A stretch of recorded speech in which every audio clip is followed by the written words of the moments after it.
transmitindo ao vivo, estamos entrando ao vivo agora. Olá, Olha Boa a gente noite. aqui, boa noite, né? Nós estamos entrando agora. Deixa eu conferir.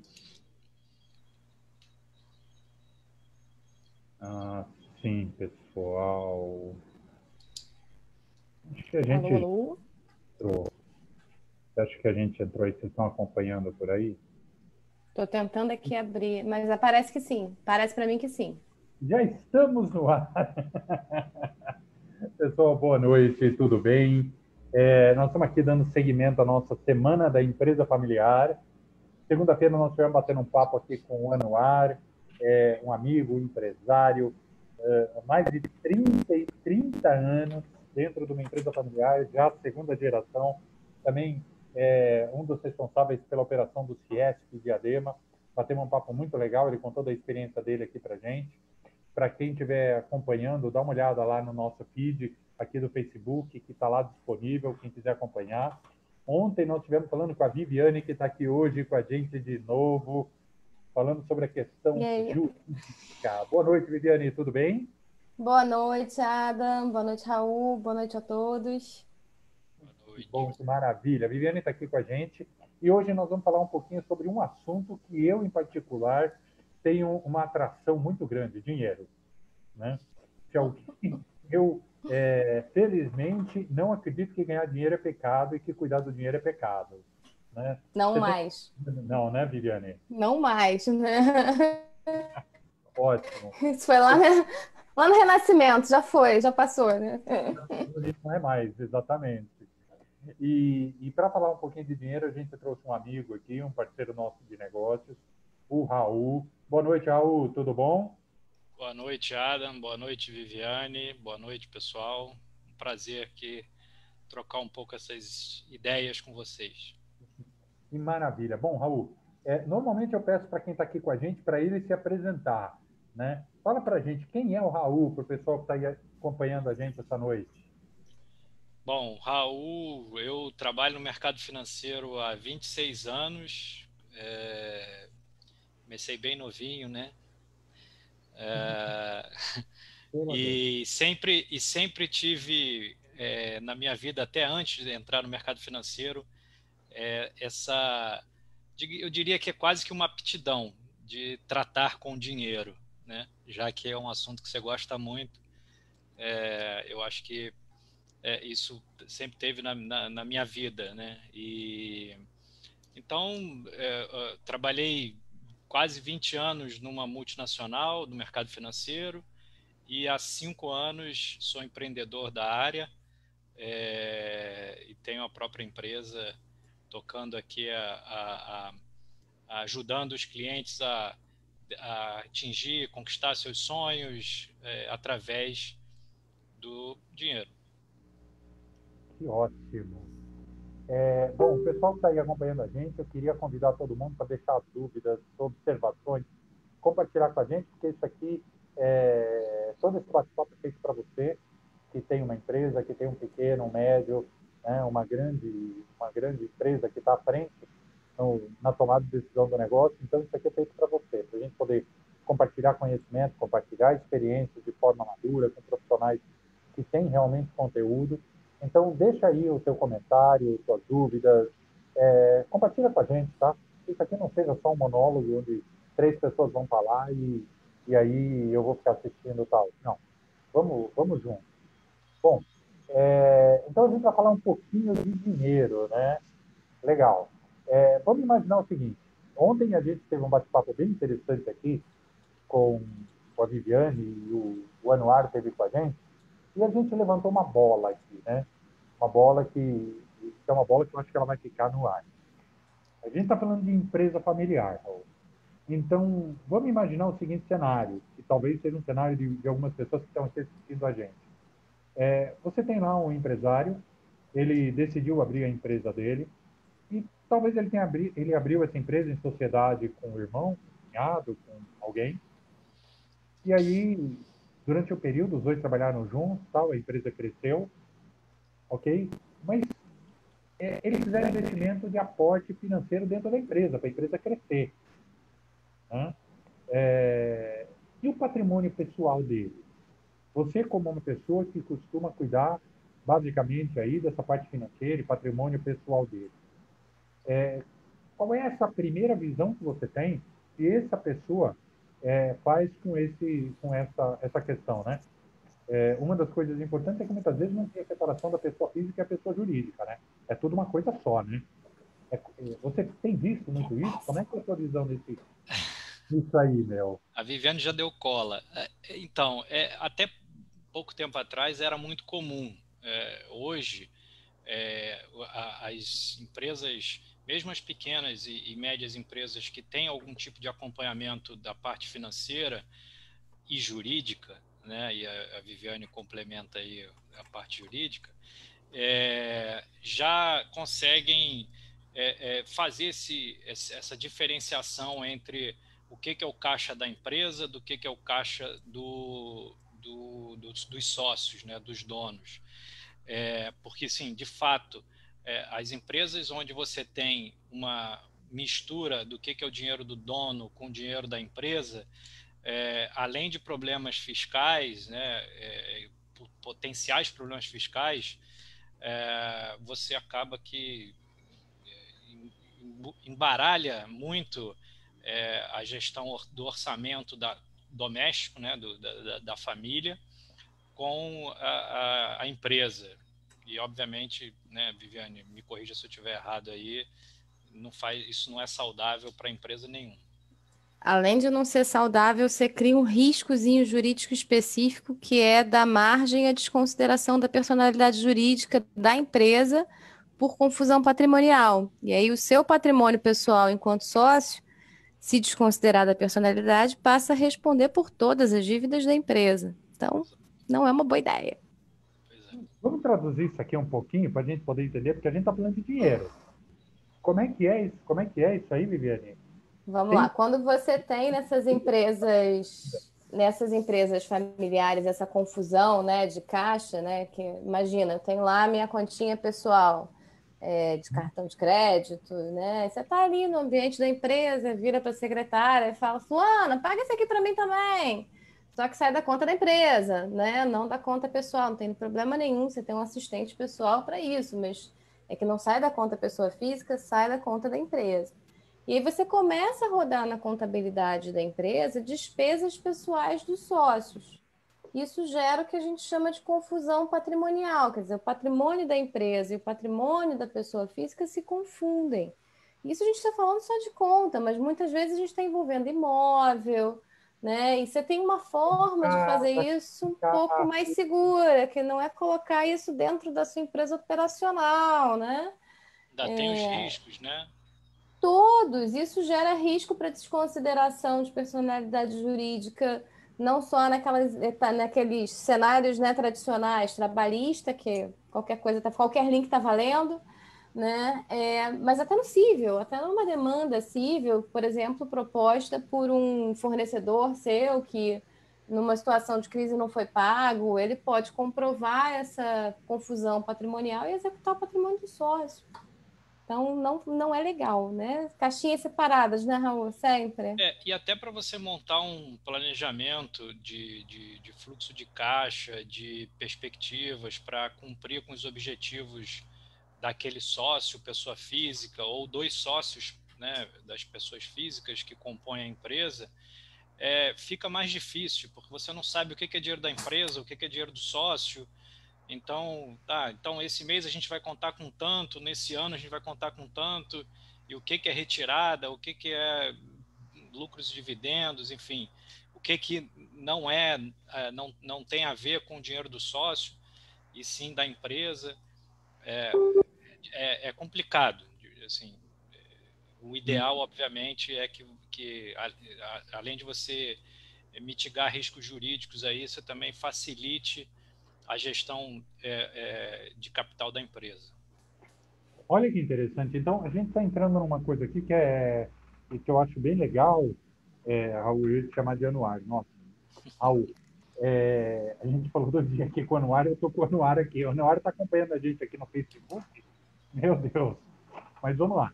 Você está falando uma coisa bem legal aí, né? Porque quando a gente fala de pensar, e eu bato muito num ponto, que a empresa, a gente falou isso ontem, né, Viviane?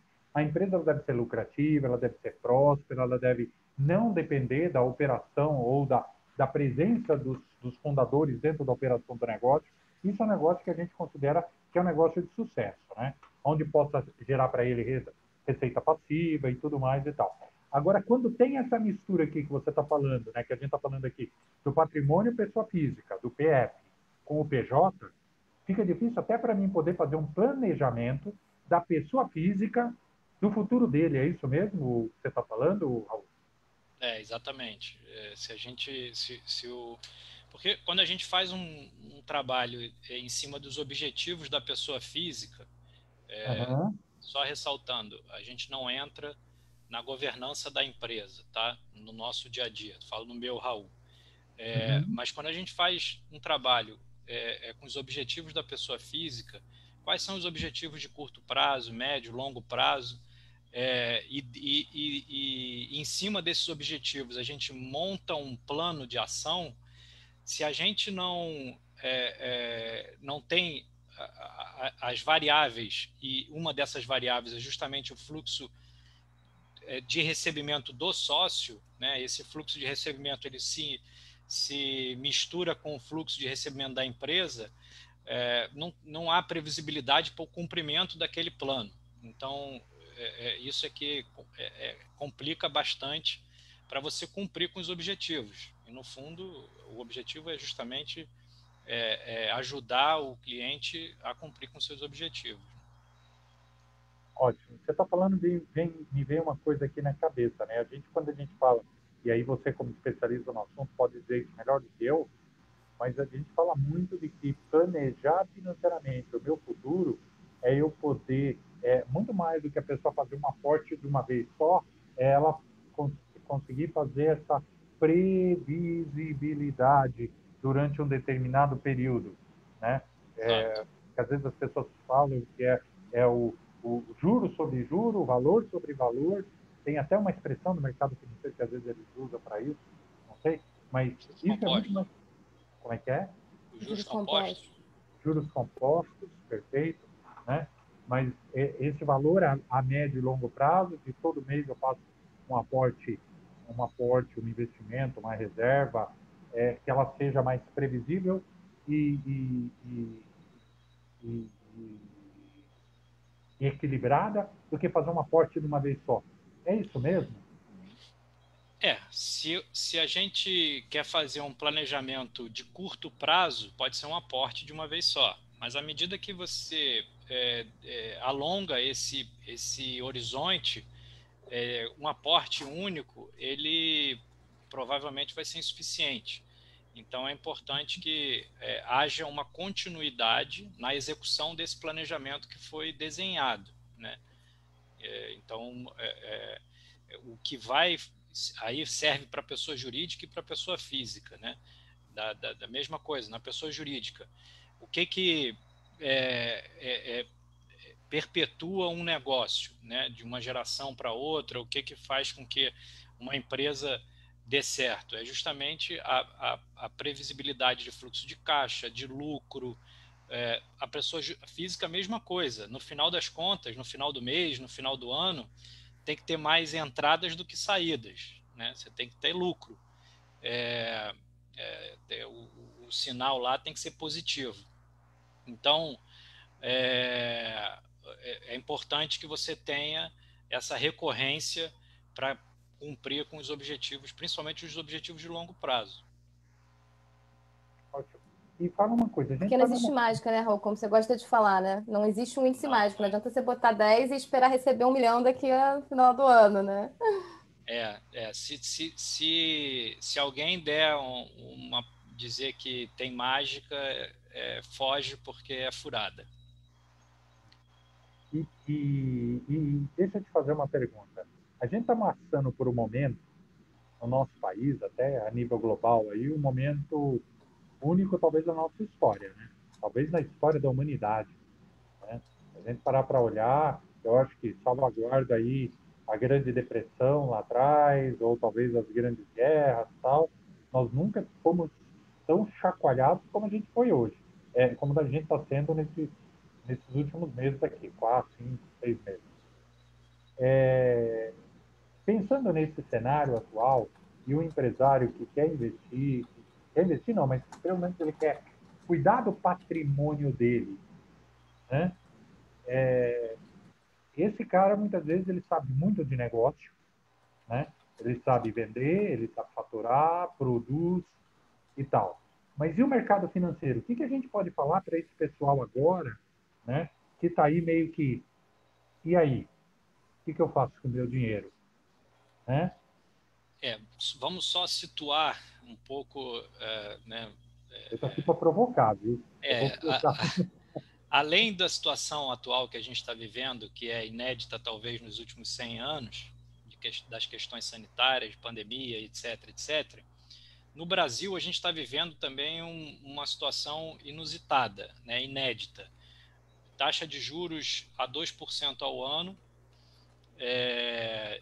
como nunca teve. Né? Então, o brasileiro ele está acostumado, ou estava acostumado até pouco tempo atrás, até 2016, a gente tinha uma taxa de juros de 14,25% ao ano. Então, aquele famoso investimento que dava uma rentabilidade de 1% ao mês já não existe mais. Então, o que o mercado, aonde e como o mercado financeiro pode ajudar esse empresário, seja ele um empresário rural ou um empresário de serviços ou indústria, enfim, independentemente do meio que ele atue, aonde que o mercado financeiro pode atuar. É muito específico, né? Assim, você vai ter um produtor rural, você vai ter uma atuação específica, talvez com o mercado de derivativos, fazendo proteção dos insumos agrícolas, fazendo proteção de preço de câmbio, né, que são comercializados, esses insumos que são comercializados em dólar, então você ter uma proteção cambial, travar aquele câmbio, as próprias commodities, né, soja, algodão, enfim, todas essas commodities que são insumos de matéria-prima de produtor rural, a gente também pode proteger o preço do produtor rural para que ele não tenha uma oscilação muito grande e uma possível perda. Então, isso é um exemplo de como que o mercado financeiro pode ajudar o produtor rural. Os outros, acaba que a gente entra na mesma seara de quem não é o pequeno ou médio empresário, né? Como eu posso investir os meus lucros e dividendos como pessoa física, como eu posso investir o fluxo de caixa da minha empresa, né? aquele capital de giro que eu preciso, como melhor eu invisto aquele dinheiro que é o de curto prazo. Então, a gente atua tanto na pessoa física quanto na pessoa jurídica nessas pontas, né? Trazendo o ferramental que o mercado financeiro tem para auxiliar esses pequenos e médios empresários, independentemente de que área eles atuam, seja na área de serviços, na agricultura, no agronegócio ou na indústria. Deixa eu te dar uma provocada também, Raul. Muita gente que está ouvindo a gente vai pensar e vai falar: nossa, mas essa carteira toda de investimento, esses nomes difíceis, isso deve ter que ter muito dinheiro, não deve ser para mim, né? E, pô, ter um assessor financeiro é uma coisa muito chique, custa muito caro.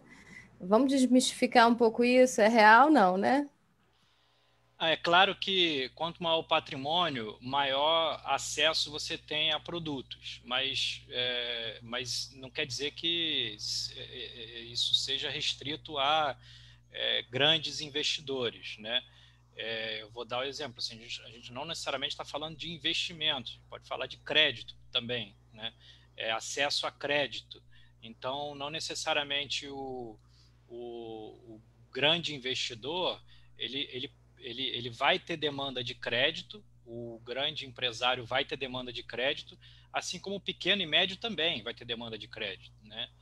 Para capital de giro, enfim, para uma série de coisas, principalmente agora, com essa questão da pandemia, que pegou muita gente de calça curta aí, porque o negócio parou, ou porque teve que mudar, né, a estratégia por conta de ter menos atendimento ou serviço presencial, e agora é muito mais remoto, enfim. O mercado financeiro também atua, né, na outra ponta de crédito, e aí não precisa ser o grande investidor. Aí eu vou fazer uma pergunta para você, e aí você está falando uma coisa muito interessante, Raul. A gente teve aí, a gente está muito em contato, sabe que o nosso trabalho é diretamente com o empresário, e a gente percebeu aí, salvaguarda algumas exceções, mas em grande maioria, todos eles tiveram queda no seu faturamento, a demanda até mesmo pelos seus produtos, pelos seus serviços caiu, e quando a gente olha principalmente a indústria, ontem nós estivemos batendo um papo com o pessoal do CS, eles trouxeram alguns números, e caiu realmente muito forte, a indústria sofreu muito, e aí o governo liberou para muitos empresários, veio a linha de crédito Pronamp, tem outras linhas de crédito, só que a gente sabe que essas linhas de crédito elas não foram suficientes se a gente parar para olhar, até mesmo o próprio fluxo de caixa, né? Que a gente está falando, a economia ela está retomando, até os números dizem que ela está retomando numa velocidade maior do que a gente imaginava, graças a Deus por isso. Eu sou, né? É claro que alguns setores estão recuperando mais rápido, outros com uma velocidade menor, mas a gente sabe, eu acredito que a gente vai recuperar mais rápido do que a gente imaginava, mas nesse meio tempo a gente precisa de fluxo de caixa. A gente precisa de, de dinheiro para fazer a operação rodar, para dar sustentabilidade para o negócio, para ele poder passar essa onda. O mercado financeiro também pode ser uma fonte para esse empresário buscar esse pulmão ou poder buscar caminhos para passar esse período? Sim, o mercado financeiro pode ser. Agora, Adam, numa crise, e como a crise que a gente está vivendo, vão existir empresas que não vão resistir, infelizmente, né? A crise, de fato, ela é pesada, ela veio forte, né? Como eu falei, a gente não tem uma crise como essa há 100 anos, nem a crise do mercado financeiro de 2008 foi tão profunda, atingiu tanta gente, né? E tão ampla, porque, como o nome diz, a crise do subprime lá de 2008 era uma crise do mercado financeiro. Essa é uma crise mais ampla. Então, toda crise, ela chacoalha. E, infelizmente, alguns ficam pelo caminho, né? Outros sobrevivem e passam por essa crise. E alguns crescem, aproveitam o momento e crescem, né? O mercado financeiro ele tem condições de absorver, sim. Aí tem alguns exemplos aí, o governo e a iniciativa privada se colocando como financiador, como parceiro do pequeno, médio e grande empresário, mas de fato não vai dar para abarcar todo mundo, né? Assim, porque tem várias situações que você depende eu vou ter que usar um termo técnico aqui, né? Você depende de score de crédito nesses pontos, ou seja, saber como é que está a avaliação da empresa para o banco XYZ, depende do fluxo de caixa, da saúde financeira, da gestão orçamentária, e aí é por isso que eu volto no ponto da gestão do fluxo de caixa. Ela é fundamental, ela é extremamente importante para a pessoa física e para a pessoa jurídica, para que você, nesses momentos, nesses piores momentos, consiga passar por eles como uma reserva emergencial, que a empresa tem ou que o empresário, como pessoa física, também tenha, né? E não precisa ser uma crise, uma pandemia de coronavírus para você derrubar um empresário. Basta uma doença no empresário, que é o principal executivo da empresa ou do negócio em si, que se prolongue, que pode derrubar o negócio dele se o negócio depender muito da participação dele. Então, é por isso que é importante ter esse fluxo, essa provisão de fluxo de caixa, de reserva emergencial para esses momentos de crise. Gerenciar risco é fundamental. Olha que interessante, Viviane, ele está falando exatamente, permeando o que nós falamos aqui ontem, né? Ou seja, a empresa, ela precisa ser um ser que não depende da operação desse cara, porque se ele ficar doente, né? Se ele quebrar o dedão do pé e ter que ficar 20, 30 dias cuidando do dedão do pé dele, a empresa tem que rodar e continuar sendo lucrativa. E, infelizmente, a gente sabe que números nos dizem, a gente tem uma pesquisa que a gente fez a nível global, que mais de 60% das médias empresas, se o proprietário tiver qualquer problema e ficar 30 dias fora da operação, a empresa praticamente fecha as portas, porque ela depende dele para tudo que é tomada de decisão. Ele está envolvido. Eu costumo dizer que esse cara não tem uma empresa, ele tem um autoemprego. Ele é empregado da sua própria empresa, com uma diferença. Ele não tem fundo de garantia, não tem 13º, não tem férias, não tem nada. Um seguro aí ajuda, hein? Também, né, Raul? Um segurozinho aí para esse profissional também ajuda, né? Exato. Aí o seguro, você tem diversas formas, não é só o seguro, né? Enfim, o mercado de seguro ele é bem desenvolvido. E a gente não está falando só do seguro de morte, né? O seguro na ausência da pessoa, que os seus beneficiários, os seus herdeiros, os seus sucessores, e aí depois a Viviane entra na diferença, o que essas pessoas vão receber? Mais um seguro da empresa, um seguro de sociedade, um seguro se ele vai ficar 30 dias afastado, um seguro que cubra se é um profissional liberal, por exemplo, de uma pequena empresa, né, um consultório de dentista, enfim, depende para quem que a gente está se dirigindo, né?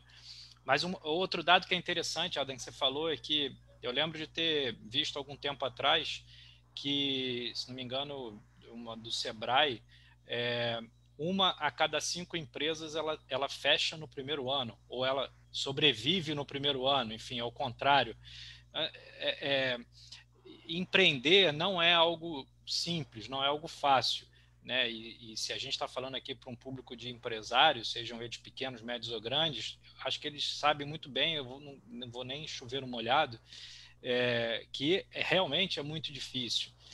E você ter a responsabilidade na execução da gestão da empresa, do fluxo de caixa, dos planejamentos financeiros que a empresa tem e que os empresários têm na pessoa física, são extremamente importantes para você ter a perpetuidade e não quebrar no primeiro ano.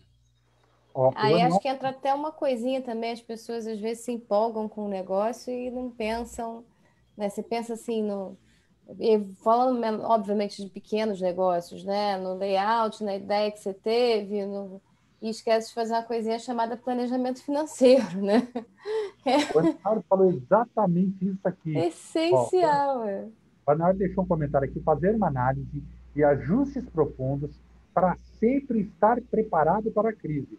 Uma hora ela virá, mais branda ou mais profunda, como essa pandemia. É exatamente isso que a gente está falando aqui, né? O empresário mais maduro, e aí eu vou trazer o exemplo, né?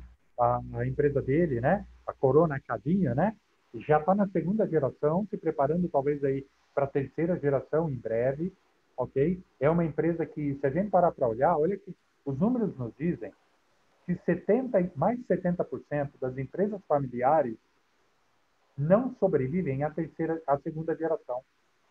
Ou seja, apenas uma em cada 4, se a gente parar para olhar de forma bem grotesca, passa para a segunda geração de forma saudável. Então, planejamento financeiro, pensar nesse planejamento financeiro é fundamental, não é, Paulo? Para poder pensar nessa perpetuação da empresa, né? E até no início mesmo, né? Um pouco de planejamento de negócio mesmo, assim. O que que eu preciso para começar? Quanto eu preciso ter de capital de giro? Tudo, né? O planejamento inicial, ele é super importante, né? Do ponto de vista de previsão de caixa, de previsão de investimento que vai ser inicial, né?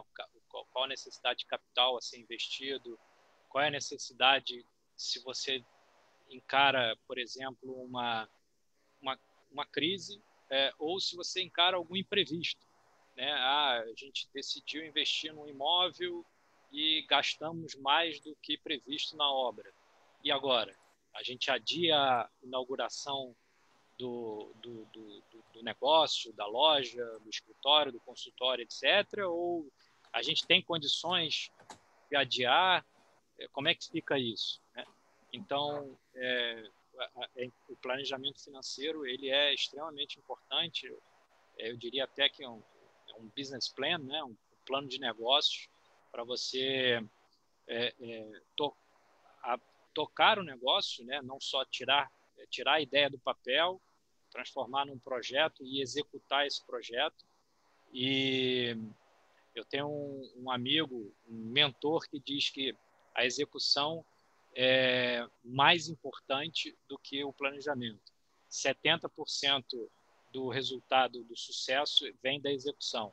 Então, também não adianta só planejar, mas você tem que saber executar. E acompanhar, né? O monitoramento, acompanhamento. E aí eu vou fazer uma outra pergunta, em cima disso que a gente está falando aqui, Raul.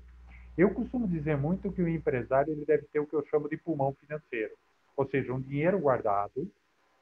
Se a minha empresa ficar fechada um determinado período, eu tenho que ter um pulmão financeiro, uma reserva para poder segurar, né?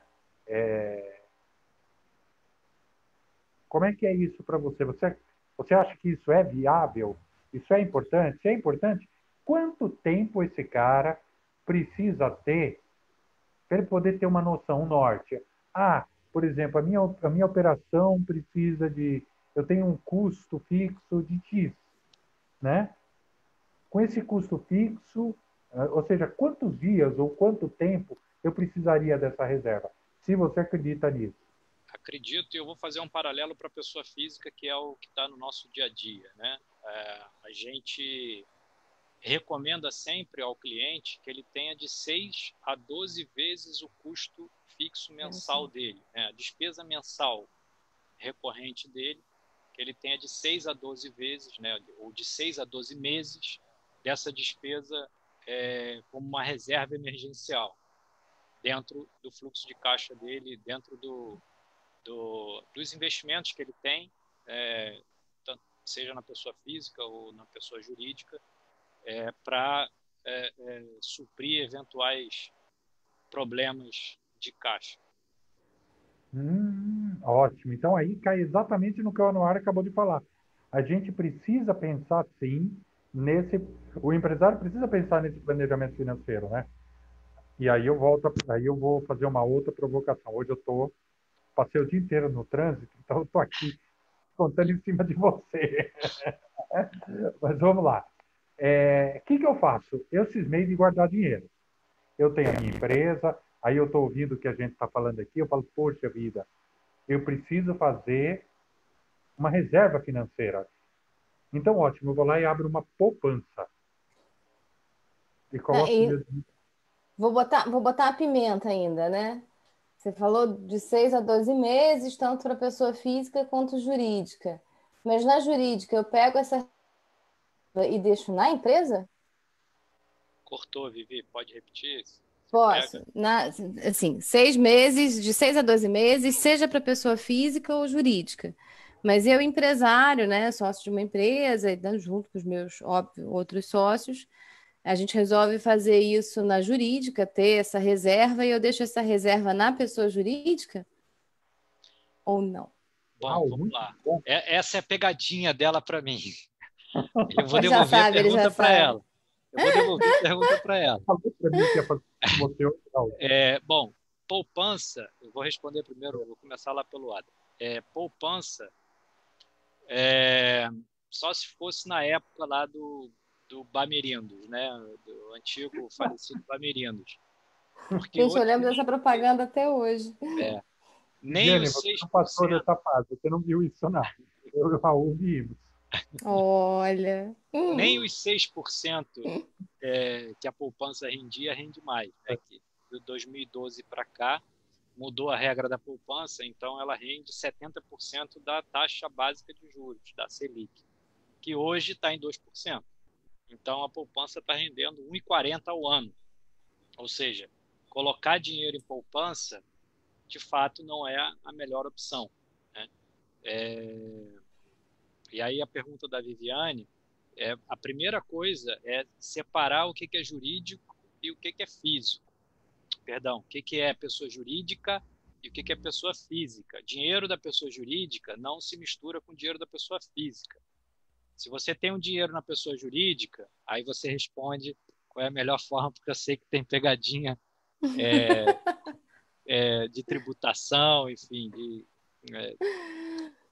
Tem, tributação na pessoa jurídica é mais cara para investimento, né? Então, numa situação dessa, além do que, se você deixa esse capital, que é para o investimento a longo prazo, dentro da pessoa jurídica, você sujeita esse capital, por exemplo, a uma eventual execução trabalhista, né? A execuções que muitas vezes até fogem do controle, né? Não estou dizendo que você vai sofrer execução trabalhista porque efetivamente você não pagou o seu empregado, mas quantos processos às vezes correm a revelia porque uma citação foi recebida, ficou no meio da correspondência, quando chegou no dia da audiência já não tinha ninguém lá, né? Isso acontece muito, gente, muito mesmo.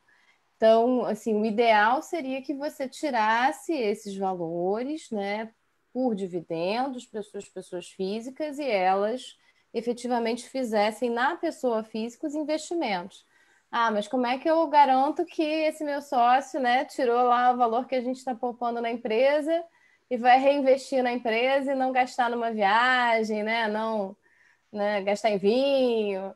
Bom, aí você faz o acordo de sócios combinando, né, naquele momento que aquela distribuição está sendo feita, mas que os sócios se comprometem daqui a X meses aportar dinheiro na empresa, fazer a chamada de capital para aportar dinheiro. Mas efetivamente investir na pessoa jurídica, a tributação é muito maior.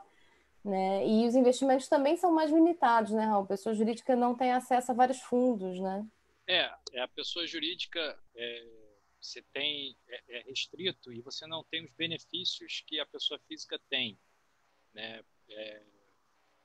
Por exemplo, os produtos que têm isenção de tributos, né? Isenção de impostos para a pessoa física, que é investimentos em infraestrutura, empresas que fazem investimento em infraestrutura e que emitem dívida para a pessoa física. Então, LCA, LCI, CRAs, né, os CRAs, os CRIs, CRIs, certificado de recebível imobiliário, certificado de recebível de agronegócio, a letra de crédito de agronegócio, letra de crédito imobiliário, enfim, são títulos de dívida, títulos de renda fixa, que são emitidos por essas empresas, debêntures, enfim. E aí tem uma distinção entre, na verdade, tudo é título de dívida, mas tem uma distinção em empresas financeiras, né, instituições financeiras e instituições não financeiras. Mas sim, na pessoa física você tem benefícios fiscais aí que melhoram o retorno em relação à pessoa jurídica. Agora, Adam, só para completar, né, eu falei que a poupança não é o melhor, mas eu não disse o que a gente sugere. Né? O que a gente faz? Você falou que você não tem que fazer. Agora, você não falou o que eu faço. Na realidade, eu acho que que quando você monta esse planejamento, seja para pessoa física, seja para pessoa jurídica, você tem que definir junto com os objetivos daquele cliente, quais são os horizontes que ele tem para cada caixinha dessa, né? Para cada objetivo desse. E aí, com esse mapeamento, a gente consegue distribuir o patrimônio líquido que ele tem, o patrimônio financeiro, nos investimentos, de acordo com cada horizonte, cada prazo, né? Então, o que é de curto prazo? Você vai ter investimentos, teoricamente, num prazo menor, com retorno menor, que não a poupança. Você vai ter o médio e longo prazo, um percentual maior da carteira de investimentos do cliente, com retornos médios maiores, né? Perspectivas, pelo menos, de retornos maiores, porque tem uma premissa no mercado financeiro: quanto maior o prazo, maior retorno, né? Uma das várias que existem.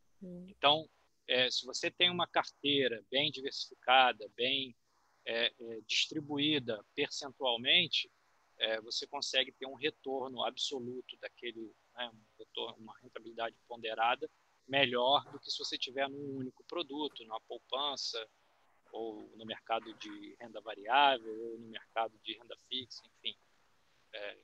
Você está falando, e eu estou pensando aqui, o que a gente falou aqui ontem, né? Imagina o seguinte, vamos imaginar um empresário. Isso não acontece no Brasil, tá? Eu juntei com meu irmão, meu cunhado, o papagaio e o vizinho, abri uma empresa. A gente, no começo, estamos com muita garra, eu sou muito comercial, o meu irmão, meu papagaio e o meu vizinho são muito bons na parte de operação e cuidam daquela coisa. No começo está tudo lindo, maravilhoso. Só que a empresa vai crescendo. E chega num determinado momento, eu tenho filhos, o meu sócio tem filhos, e a gente já está com 50, 60, talvez 70 anos de idade. Os filhos estão vindo para a operação. Esses filhos casaram. E a Viviane ontem contou uma coisa para a gente, que aí vem a cônjuge junto, que acaba virando sócio na brincadeira, né? E aí a empresa... Oi? Tem seguro para isso. Tem seguro para isso. Para o ex também, né? Para ex, para o ex. E aí, eu imagino o seguinte, ó, vamos lá. A empresa, antes, os recursos financeiros e a lucratividade que o negócio dava, era responsável pela operação do negócio, pela sustentabilidade do negócio e também por sustentar a família, que a família era de 2. Só que agora, ao longo dos anos, a família não é mais de 2. A família agora é de 6. E ela precisa gerar lucratividade para bancar 6 famílias. E se passar para a terceira geração, nós estamos falando de talvez 12 famílias. Né? Então a empresa precisa, e esse é um grande desafio muitas vezes do negócio, que é ele conseguir crescer e aumentar a sua lucratividade de tal forma que consiga sustentar essas pessoas. Ótimo. Só que esse sócio vai se aposentar. Então, o planejamento financeiro também, para pensar nessa aposentadoria dele, é peça fundamental nesse caminho? É para a Viviane a pergunta? Não, para você. Para você, mas depois eu puxo a Viviane junto. Porque ela vai ser também importante aqui. Eu vou te provocar depois ainda. Nós 3 aqui, a gente é o tripé. Porque eu penso no negócio, você pensa lá no planejamento financeiro e a Viviane pensa na parte jurídica. Ok, mas não adianta só um nem outro. Porque eu desafio. Eu vou trabalhar com esse empresário para ele aumentar a empresa dele, né? Para ele estruturar o negócio, para ele pensar na sucessão, ok. Só que é o seguinte, se a gente parar para pensar, eu estou falando em talvez uma geração, a gente aumentar em quantas vezes o tamanho da lucratividade dessa empresa? E o Adam ainda está considerando que todos os herdeiros serão efetivamente sucessores. E a pimenta que eu vou colocar é que, de repente, um deles não quer estar naquela empresa. E aí você quer ainda colocar pimenta? Mas quer aí onde se separa? Sim. Assim, isso é muito comum, né, Adam? Você ter a segunda geração que não necessariamente vai dar sequência ao negócio, seja por interesse ou falta de interesse, seja por competência, né? De fato, não ter a mesma competência do patriarca, da matriarca, enfim, do ascendente dele lá. Então, é por isso que tão poucas empresas conseguem chegar na terceira geração, né? A gente tem tão poucas empresas centenárias no Brasil, porque não é essa sucessão de geração para geração não é uma coisa simples. Não só, e aí a Viviane vai abordar mais a questão jurídica, mas a questão da execução em si, de tocar a empresa, né? Eu posso querer que meu filho seja o meu sucessor, mas ele simplesmente fala, não, não tem interesse, eu quero fazer outra coisa, não quero ser empresário, né? E ele tem todo direito, né? E a gente tem que preparar o sucessor, independente de ser o filho ou não. Pronto, Sim. Viviane, dei o gancho para você agora. Não, também, mas assim, na verdade, o que eu queria te provocar é, imagina que eu sou o patriarca, né? Vamos supor que eu tenha dois filhos, eu já sei que um deles não tem interesse, sei lá. Eu sempre dou exemplo aqui de casa. A minha eu já sei que advocacia não quer fazer, entendeu? Quer ser artista, tem um outro perfil. E juridicamente a gente já falou um pouquinho de sucessão ontem, né, de como preparar juridicamente a empresa para essa sucessão, mas é, é uma preocupação, obviamente, de todo pai também, né? O que eu faço com o outro? E aí eu acho que um pouco entra planejamento financeiro para que ele tenha capital para igualar numa sucessão, né? Na partilha final, olha, esse cara vai ficar com a empresa, mas esse cara vai ter aqui um equivalente financeiro para tocar a vida do jeito que ele quer, para abrir o negócio dele que pode ser diferente do meu, para investir em alguma coisa, ou para não investir, enfim, para efetivamente, né, tocar a vida como desejar. Embora eu repita sempre, não conte nada disso para os seus filhos. Faça, mas não conta, não conta, não conta. Não, É, Jeff, eu falo, Não, é incrível, né? Esses dias eu estava falando com o empresário e eu falei, cuidado com as expectativas que você gera. é isso aí. Muito cuidado, né? Você pode falar da terra prometida, mas não fala quem vai chegar lá. Isso aí. isso é muito difícil, né? Porque você tem a questão da família que tá tudo bem, que todo mundo se entende, mas aí não necessariamente quando começa a envolver patrimônio e dinheiro, aquele entendimento já não fica tão perfeito. Na prática é mais difícil que na teoria. Na teoria, sim, eu acho que você compensa um com o outro. Então, você vai ficar com a empresa e o seu irmão vai ficar com dinheiro, né? Um Mas ele patrimônio tem que ter líquido. dinheiro para isso, né? Ele E tem que fazer aí um planejamento financeiro para ter esse saldo lá na frente, né? exato, exatamente. A gente que faz a parte de gestão de patrimônio, a gente sempre sugere para o cliente que ele consiga, eu falei da diversificação do patrimônio líquido, mas além da diversificação do patrimônio líquido, você tem que ter a diversificação do seu patrimônio. O que é valor da empresa, o que é imóvel, o que é patrimônio financeiro, distribuído da melhor forma, e aí cada um tem o seu ponto de equilíbrio aí, não existe uma fórmula exata, né? Você tem que Não dá. ter. Você tem que pensar muito na característica da empresa, né? Você tem que pensar também na característica da família, que cada família tem lá a sua cultura. Isso também eu acho que entra muito, né? A gente pensar na Sim, cultura da família, ou seja, como é que a gente vai poder distribuir isso aqui, como é que estão É, vindo essas gerações, qual é também a visão de futuro do empresariado, do fundador ou dos fundadores, né? exatamente, assim, mas e aí por isso que é importante você ter esse equilíbrio. Mesmo que seja uma parcela menor do patrimônio dele no financeiro, mas que ele tenha recursos líquidos suficientes para fazer uma distribuição na sucessão, né? Além do fluxo de caixa, né? Além de reservas emergenciais para a empresa. Enfim, essa distribuição do patrimônio, considerando todos esses aspectos imobiliários, né, ativos líquidos e ilíquidos. Né? Os ilíquidos, a empresa, os imóveis, e os líquidos, o ativo financeiro. Porque uma das coisas que fica muito claro, pelo menos ao longo desses anos que a gente tem visto, é que a gente abre uma empresa, essa empresa, ela tem o objetivo de crescer, de gerar para a gente prosperidade, de gerar para a gente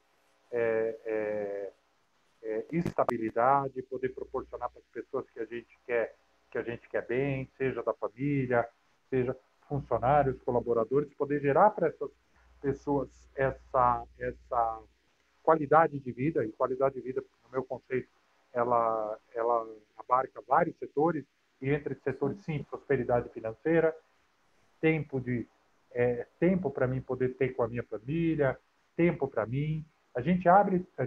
Quando abre uma empresa, ou quando a gente decide estar na frente do negócio, isso tudo faz parte daquela caixinha que eu gostaria de ter, que eu quero ter. E aí, chega num determinado momento, desse empresário, ou desses empresários, desses sócios, né, que eles vão ter que pegar o bastão e passar para frente. E a grande preocupação é, eu vou passar para frente e o que ele vai fazer com esse bastão que eu estou passando? Né? É um grande receio, né, que essa pessoa tem. E aí, mais uma vez, eu resgato a conversa que a gente teve com o Anuar, que eu acho que foi extremamente rica aqui, né, que ele conta que quando ele era pequeno, o pai dele levava ele para dentro da empresa. Né? Ele estava lá vivendo o dia a dia. Né? Depois eu ainda vou até fazer um bullying com o Anuar, quando o pai dele explorava ele já desde pequeno. Né? Olha, trabalho infantil não pode, cuidado, olha o Ministério do Trabalho aí. Estava fazendo um bullying com o Anuar. Mas é o seguinte, muitas vezes, e aí entra o que a gente está falando aqui, é assim, o empresário, nós como empresários, a gente acaba não fazendo isso, né? Eu falo porque eu sou empresário também, nós somos empresários, e a gente acaba não fazendo isso, aí esse herdeiro acaba não se tornando um sucessor, ou esses herdeiros acabam não se tornando sucessores, porque não tem toda essa familiaridade, vamos dizer assim, com o negócio e com tudo que ele tem.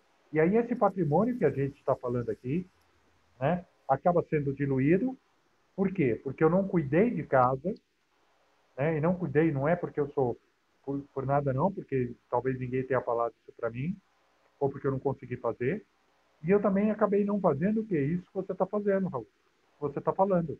Ou seja, eu criei essa reserva, eu cuidei desse patrimônio, eu fiz essa distribuição entre, por exemplo, imóveis, entre investimentos, eu consegui pulverizar para poder fazer isso, porque eu falo uma coisa, será que a grande maioria do empresariado tem conhecimento para poder fazer isso sozinho? Aí Eu acho que você acho que pode não. abrir para perguntas, né? Porque E a eles é que bola vão para ti. responder. Eu acho que não. Vou dar o exemplo da minha sócia que o Raul conhece. É a tributarista, e ela fala que sabe investir muito bem em bolsa. Bolsa de marca, ela compra várias, de várias cores, modelos, conhece todos, mas bolsa de valores nem pensar. Eu acrescento, Adam, que hoje existe no mercado financeiro alguns players que pensam na, na, na perenidade, né, na continuidade dos negócios dos seus clientes. A gente faz isso de olhar para a geração seguinte e ajudar na educação financeira dessas novas gerações. Né? Como que você introduz a segunda geração ou a terceira geração, enfim, essa geração seguinte no ambiente corporativo, no ambiente de negócios, ou seja, ajudando a preparar esses jovens para a educação financeira e para assumirem, se um dia eles quiserem, a posição que os ascendentes criaram e É o trabalho que a gente tem feito em Rio Bravo. Exato. É preparar, o que a gente entra muito, eu falo muito, junto assim, isso aqui exatamente tem que acontecer quando a gente pensa numa empresa familiar. E a gente está preparando a sucessão, ela depende basicamente de alguns aspectos. E aí talvez a gente possa... O empresário precisa pensar que, primeiro, gestão do negócio e estruturação da empresa. Então, a empresa precisa estar estruturada, a empresa precisa estar funcionando sem ele na operação, a empresa precisa de governança. Sim. Ok. Então, aqui é a empresa, é um pilar. Segundo pilar é preparar esse sucessor, o fundador. Porque muitas vezes a gente tem, eu falo que é igual a criança, né?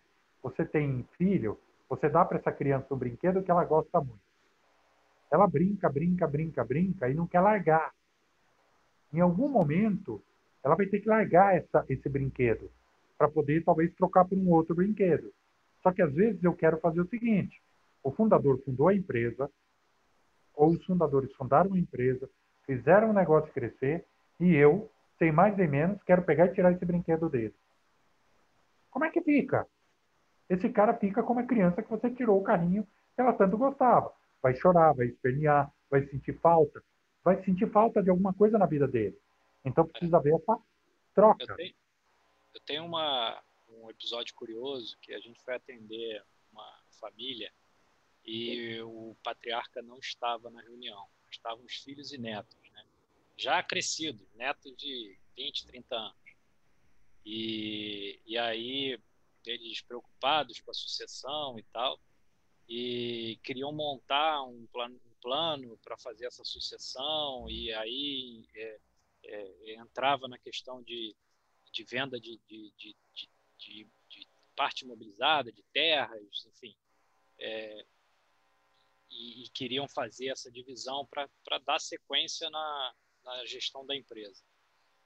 E aí a gente, ok, foi a primeira reunião, fizemos tudo, não sei o quê, marcamos a segunda reunião, voltamos para a segunda reunião, o patriarca não estava, e a resposta dos filhos e netos foi que ele disse que não ia participar de reunião nenhuma e que de planejamento nenhum, dizendo que, tá, então agora eu sou burro, que eu não sei administrar meu patrimônio, eu que fiz isso aqui tudo, construí sozinho, e agora vocês vão me ensinar a fazer?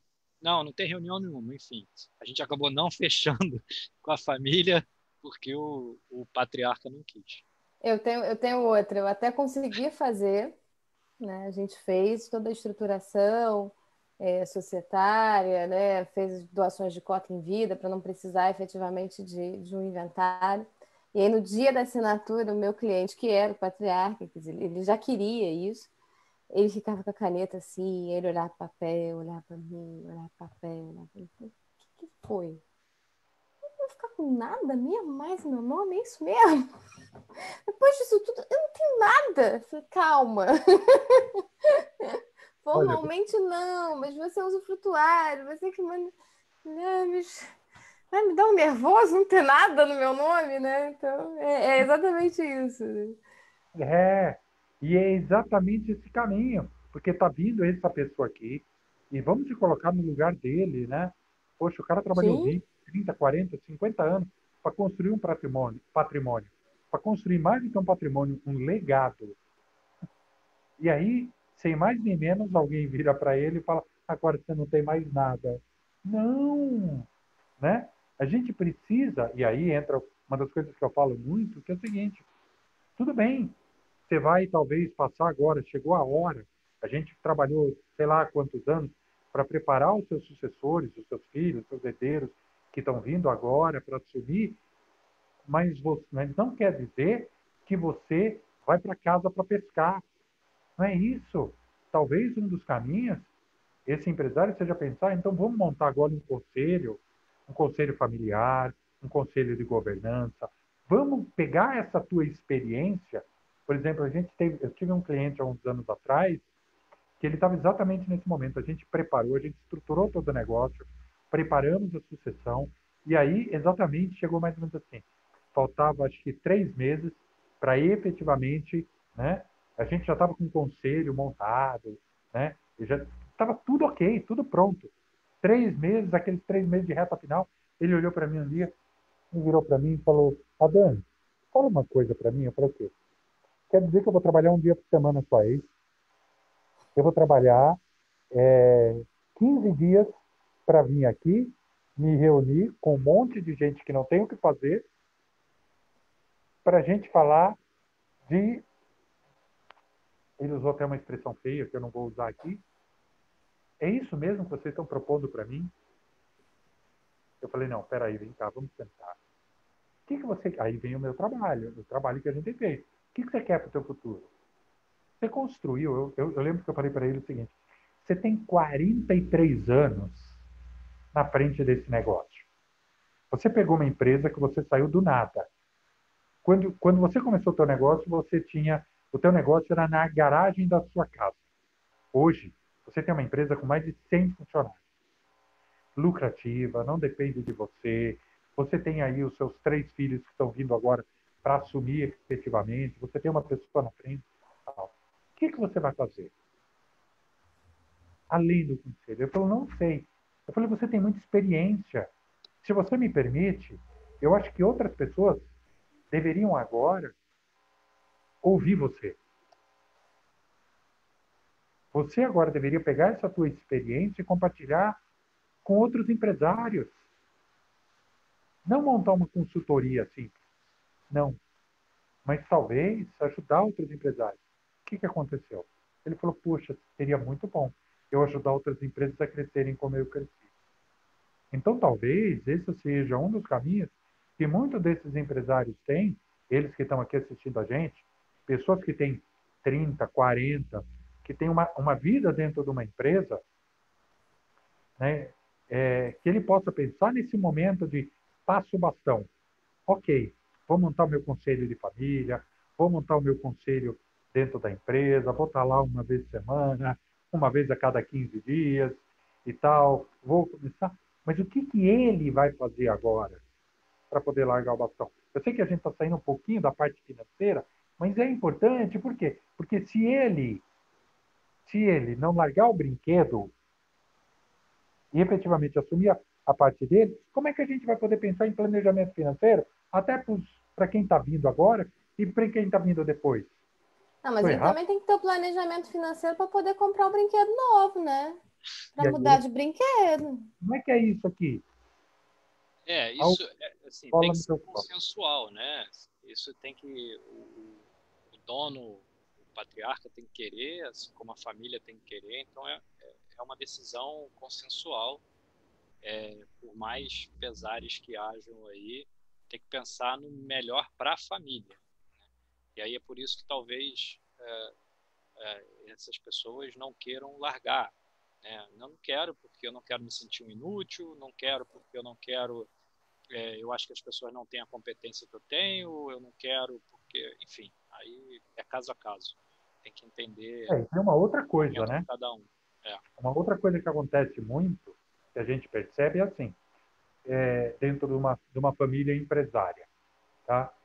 Quando eu tenho a empresa, quando eu sou dono do negócio, quando sou fundador, eu acabo assumindo também a liderança da família, né? Não sei, alguém está vendo aqui, talvez tenha essa percepção. Vira E aí referência. eu acabo sendo o líder da família. Né? E durante 10, 20, 30 anos eu sou visto como líder da família também. Não só como líder da empresa, não só como empresário, mas eu também acabo sendo visto pela família, muitas vezes, como líder da família. E aí, em um determinado momento, tem essa troca aqui. Aí agora está vindo o meu filho. Olha que coisa. Isso aqui dá outro tema. Galera, Raul, a gente já está aqui há mais de uma hora batendo papo. Como a gente prometeu, e aí entra o nosso compromisso também com a nossa qualidade de vida. Acho que a gente precisa jantar agora, né? Ir descansar, a gente trabalhou. Eu quero agradecer demais o teu tempo, Raul, teu conhecimento.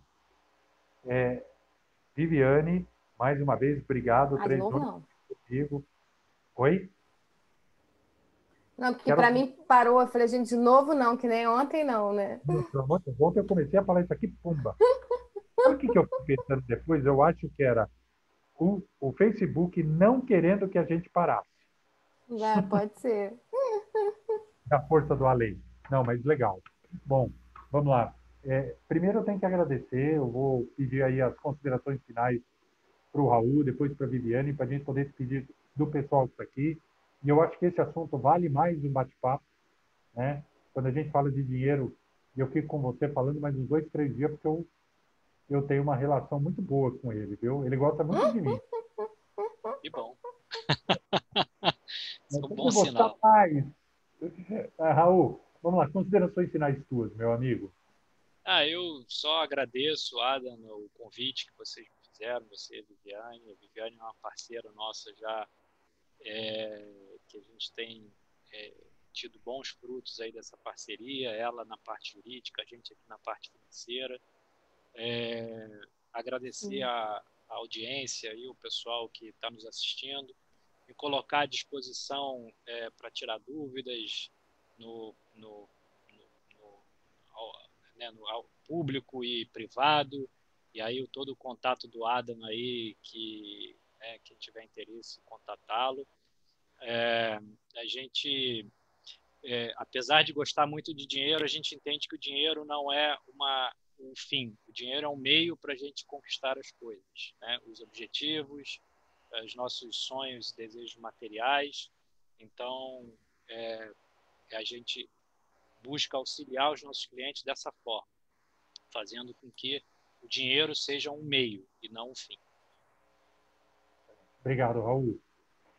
Viviane, você, considerações finais para a gente liberar todo mundo aqui. Obrigada. Queria agradecer novamente, agradecer especialmente hoje a participação do Raul. Obrigada por topar, né, mais esse projeto conjuntamente. Agradecer o Adam pelo convite também, né? Sem ele, essa semana da empresa não teria existido, a ideia dele, na verdade, né? E acho que foi bastante produtivo e acho que vai render mais frutos, né, Adam? Eu tenho certeza. Eu já estou pensando em algumas coisas aqui para os próximos passos. Como o pessoal sabe, eu não consigo ficar parado. Eu tenho que agradecer ao Anuar. O Anuar está acompanhando a gente aqui no Facebook, Sim. né? Anuar, obrigado e se prepara que eu vou te colocar em mais um monte de roubada aí comigo. Agradecer a você, Viviane, por ter topado essa brincadeira aqui, esse papo gostoso. Eu sempre falo que é brincadeira, porque assim, por que falar de negócio? Por que falar de certos temas precisa ser algo pesado? Não, vamos falar e vamos se divertir. É muito mais gostoso, é muito mais prazeroso, né? Então, a gente pode falar de assuntos extremamente sérios, de uma forma alegre, né? Eu defendo sempre vou defender isso. Eu acho que a vida é maravilhosa e a gente deve estar sorrindo sempre. Então, tenho que te agradecer por estar aqui comigo, agradecer ao Raul, mais uma vez, agradecer ao pessoal que está aí acompanhando, que deixou os comentários e que ainda vai deixar os comentários. A gente vai deixar esse material todo disponível. Se precisarem, tiverem qualquer tipo de dúvida, né, entre em contato com a gente através do meu Facebook, através das redes sociais. Entre em contato com a Viviane, que está aí, o Raul, o Anuar lá no CIESP. A gente está fazendo um trabalho muito legal lá, né? Que a gente está aqui, porque o nosso objetivo é ajudar você a ter uma empresa, a ter qualidade de vida, a ter aquilo que você tanto merece. Legal? Pessoal, gratidão, compartilhe esse conteúdo, porque quanto mais a gente disseminar, melhor. Com certeza. Gratidão, boa Obrigado, noite Adam. Obrigado, e vamos Vivi. jantar. Que eu Vamos tô com jantar. Tchau. Tchau, tchau. Tchau.